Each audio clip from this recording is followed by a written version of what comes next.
Eu vou te contar uma coisa.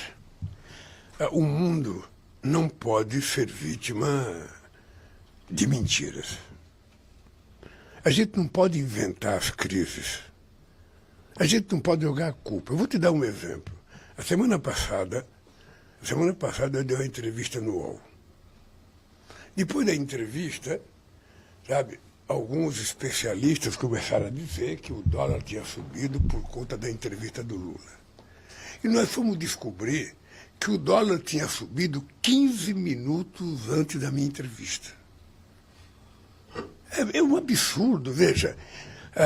Obviamente que me preocupa essa subida do dólar. É uma especulação. Há um jogo de interesse especulativo contra o real nesse país. E eu tenho conversado com as pessoas do que a gente vai fazer para tomar. Eu estou voltando quarta-feira, vou ter uma reunião, porque não é normal o que está acontecendo. Não é normal.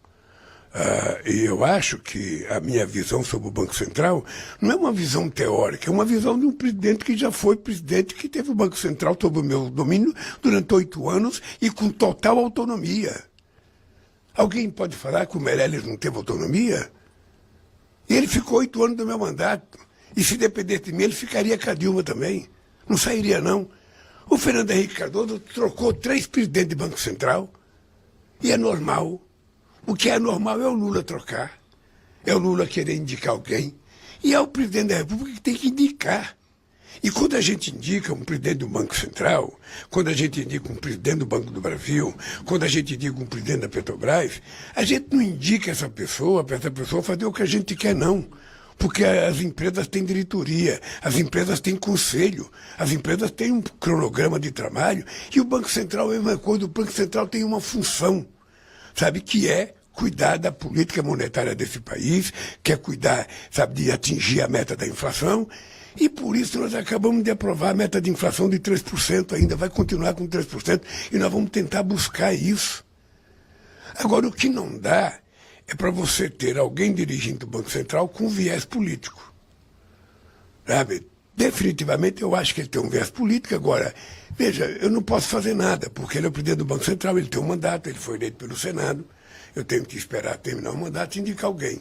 Com relação a essa especulação que o senhor acredita que esteja ocorrendo, o senhor tem alguma coisa a fazer? Olha, deixa eu lhe falar uma coisa. Nós temos que fazer alguma coisa. Eu não posso falar aqui que é possível fazer, porque senão eu estaria alertando os meus adversários. Mas veja, deixa eu falar que não há necessidade. Ô, Silvana, se você pegar os dados da economia, você vai perceber o quê?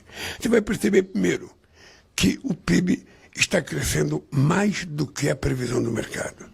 Segundo, você vai perceber que o desemprego está caindo mais do que a previsão do mercado. Terceiro, você vai perceber que a renda da massa salarial está crescendo mais do que a previsão do mercado. Você vai perceber que os acordos salariais, 87% deles estão sendo feitos com ganhos reais acima da inflação. Você vai perceber a quantidade de entrada de capital externo para investimento direto no Brasil. Ora, então não há nenhuma preocupação das pessoas terem medo, das pessoas ficarem assustadas, das pessoas acharem que vai acontecer alguma coisa errada. Muita gente fala, mas é preciso cuidar dos gastos públicos. É preciso cuidar do gasto público. E ninguém nesse país cuidou melhor do que eu. Ninguém. Posso te dizer, olhando no teu rosto, ninguém nunca cuidou mais dos gastos públicos do que eu.